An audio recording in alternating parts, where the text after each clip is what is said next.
All right, I want to thank you for tuning in the video today. Today we're going to talk to you about whether this John Deere 1585 air conditioned lawnmower is worth the money that you pay for it. Now, you know I've had this unit for a few years. I'm going to talk about some of the upgrades I did to it, and then I've got a previous video I'll link in this video also that shows all of the upgrades I did the day one that I got it, okay? Now, the first thing a lot of people ask me is, how good does the air conditioner work in this thing, okay? Now, with some of the insulation upgrades I've done with the ceramic window tint, y'all, it can be 100 degrees outside. That cab will cool down to 70 to 72, no problem, any day of the week, which is really nice, okay? The next thing we'll talk about is it worth paying that much for a lawnmower? Okay, now that's gonna be on you to make that decision, but I would say I spend 3 to 4 hours a weekend in this lawnmower, okay? Now, to me, I have bad allergies, you know, and then I get sunburn. And for me, I think it extends my life to not be breathing all that dirt and not be sunburned and to have the amenities of the air conditioner. And so, you know, I think with that amount of mowing every weekend, I think it's worth it to me. You know, if I had 45 minutes to an hour of mowing on a zero turn in the weekends, I don't think it would be, but I think that I spend enough time in this that it is better for my health, for one, and it's just comfortable. I mean, you literally put your AirPods in this thing and you go to mow and you can be in your shorts and flip-flops, okay?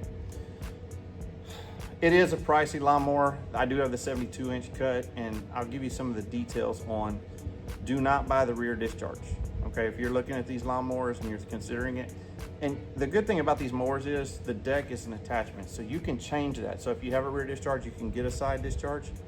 I have the Mulch kit on it, so I don't have any discharge. And I can't really show you that, I get the camera in a minute, but if you lift this flap up, there's no grass that blows out. And I absolutely love that. And the unit has enough horsepower that it mulches. And so it's really good. The bad part about the Mulch kit is you can't let your grass get too out of hand, right? Because then the Mulch kit will just bog up on you. It's not as powerful with the Mulch kit, okay?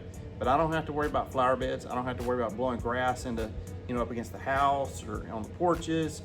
I don't have a discharge, so I just have to maintain my grass. And I would say probably, you know, if your grass is, you know, 4 inches, I keep it under 4 with the Mulch kit. If you let it get much more outside of that, you're gonna have problems. It's gonna be bogging down and stuff like that. So up to you on the Mulch kit, kind of which way you go. But I like the Mulch kit just because it doesn't have the discharge and it sure makes it nice. Now the rear discharge, the problem with that is on these decks, if you have the rear discharge, it's gonna blow all that grass and dirt up into your engine bay, under your seat, into the radiator, and all that stuff. So that's why I say a side discharge is better if you're looking at purchasing one of these new, okay? So for me, with the amount of hours that I put on it, it's been a great mower. Now, problems I've had with it over the years, nothing. I do what we call an annual, and that's why I'm doing a video today. Basically, everything in my annual here, I did hydraulic filter and hydraulic change on the last one last summer, and it's not due, so I'm gonna wait till probably next summer to do that. But always at the end of the season, kind of like August right now, when you're gonna have a few more mowing, it's gonna start to cool off. This is when I'll usually do the annual on my tractor, all of my equipment, generators, lawnmowers, everything I have around the house, okay? So what does it cost me to do a standard annual? Okay, and let's talk about the parts that are in here to do that. For one, this is your cab AC filter right here. All these parts in this bag I'm gonna show you right now were about 120 bucks. So it's John Deere and all this is OEM parts, y'all. That's very reasonable to do a full annual service on this thing, okay? So first thing we'll replace is the cab air filter. I'll show you where that's at in a minute. It's on the back of the cab. You just pull the cover off, swap that out. Then we have the common oil filter, and then of course I buy the John Deere oil here. It takes 1 gallon plus 1 quart. Make sure you have a big enough drain pan. First time I did it with a smaller drain pan, didn't work out so well. So basically you've got the oil there, and then in this box right here, I never let my primary air filters get that bad, so I never really buy the secondaries. But y'all, for as much mowing as I do, I mean, we're talking 3 to 4 hours a weekend all year long during the summer. I always just buy new primary. I don't really shake these out, especially for the price that they are. It's not worth not doing it. And then on top of that, you're gonna have two fuel filters. You're gonna have a water separator on the frame that's gonna have a screen filter in it, and then you're gonna have your screw-on fuel filter up by the engine, okay? So that's it, y'all. I mean, 120, 130 bucks for all those filters. It'll probably take me, I don't know, 2 to 3 hours to knock all that out. Not a big deal. I'm fixing to start on it. And then check the hydraulic fluid. Your hydraulic transaxles or plate you take off of the floorboard, and you check that. And then, you know, this year I'm gonna take the deck loose here in a minute and flip it up. And I'm gonna check the bearings, just make sure everything's good. I'm gonna grease all the deck bearings and the idlers and that stuff. But like I said, once a year I pull it in, give everything a washing, wash the undercarriage, keep it pretty clean year round anyway. But anyway, just pull it in, get all that clean. But y'all, this mower is a great mower. I absolutely love it. It is a little pricey, but it does make it really nice when you're spending that time in it. The next question is it as fast as the zero turn? So I always had the Kubota, I think they were ZD1211 diesels.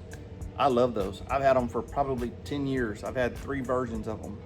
And the Kubota ZD1211s, whatever they were, great little 3-cylinder diesel in them. And man, I got the 72-inch cut.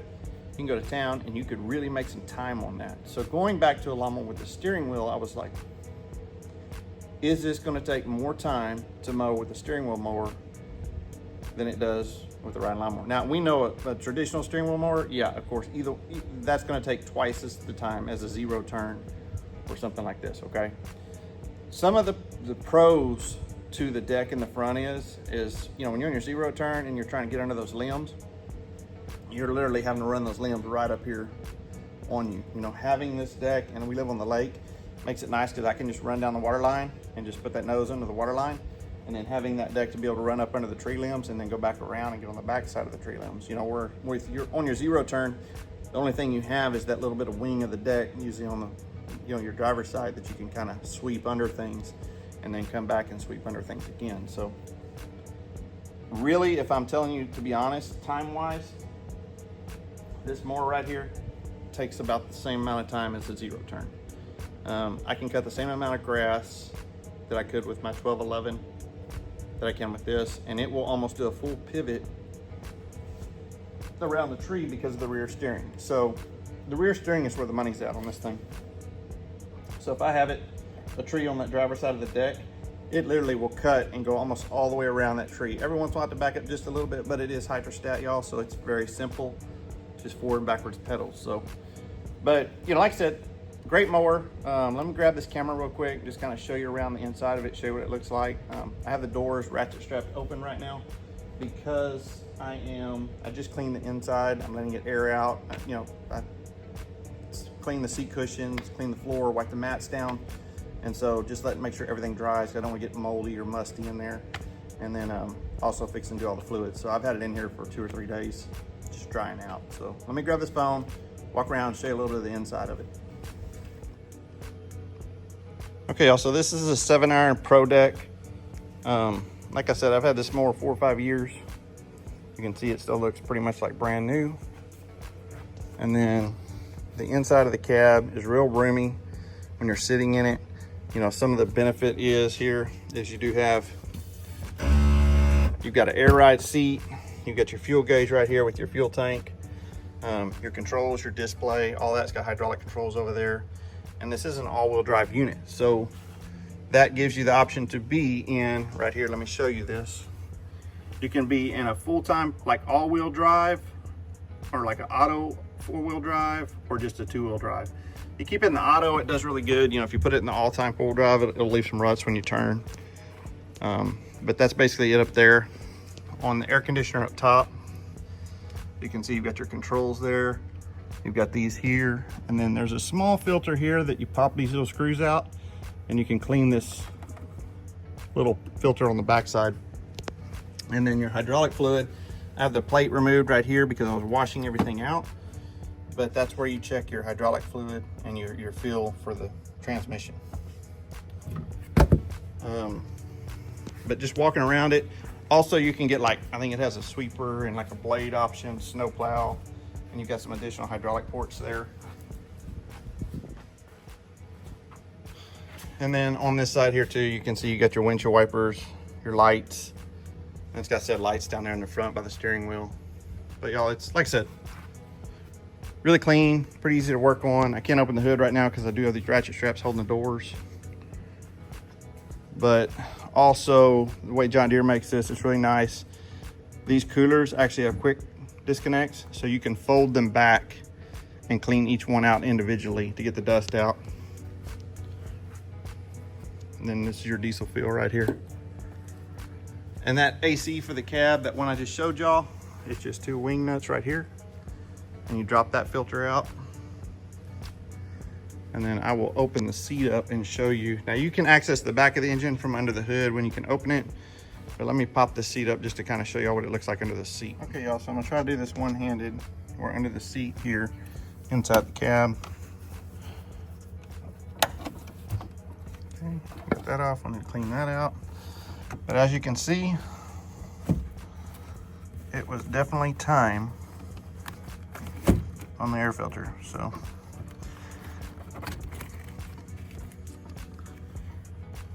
pre-cleaner still looks pretty good, but your air filter here pretty plugged up. So let's go ahead and get the new one in there. Okay, so we got the new filter in. Now I just gotta get the new cap on, and then we'll be good to go. Okay, sorry we got a little bit of glare, but this is about a year of mowing. I got the 2 wing nuts off here. Let's pull this filter off the back of the cab, just to kind of show y'all why it's important after a year. And y'all look at this. This is since last season, okay? I probably need to increase my frequency on this one for sure.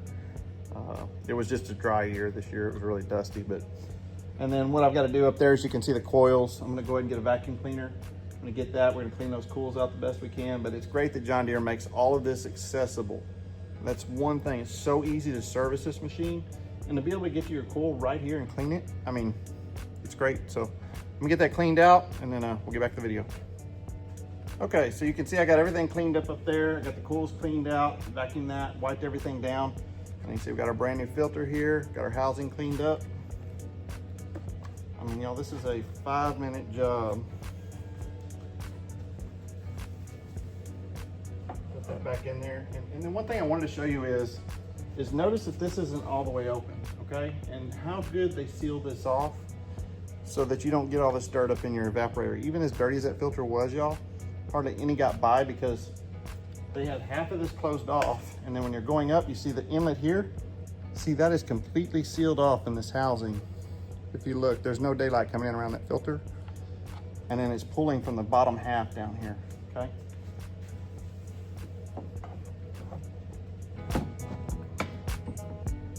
Get that locked into place.